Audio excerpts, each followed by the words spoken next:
ఇక్కడ దృఢమైన ఎన్డీఏ, ఒక పక్క నేను, ఒక పక్క పవన్ కళ్యాణ్ గారు, ఒక పక్క నరేంద్ర మోడీ గారు ఉండే ఎన్డీఏ ఎవ్వడి ఆటలు తాగనీయం. ఆ విషయం గుర్తుపెట్టుకోవాలి. నేను అడుగుతున్నా మిమ్మల్ని అందరినీ, కనీసం అలాంటి వాళ్ళు సస్పెండ్ చేశారని అడుగుతున్నాను. ఎలాంటి సందేశాన్ని మీరు ఇస్తారు? కనీసం ఖండం కూడా చేయడం లేదు. ఇది రాజకీయాల్లో చాలా ముఖ్యం. ఒక వ్యక్తికి ఒక విలువ ఉండాలి. విలువ అనేది ఒక పద్ధతి ప్రకారం చేసేది రాజకీయం తప్ప విచ్చలవిడిగా చేసేది రాజకీయం కాదు. ఆ విషయంలో గుర్తుపెట్టుకోవాల్సిన అవసరం ఉంది.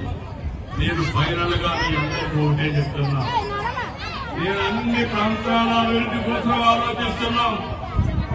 విశాఖపట్నం రీజన్ లో పెట్టి కాకినాడ వరకు పాత ఈస్ట్ గోదావరి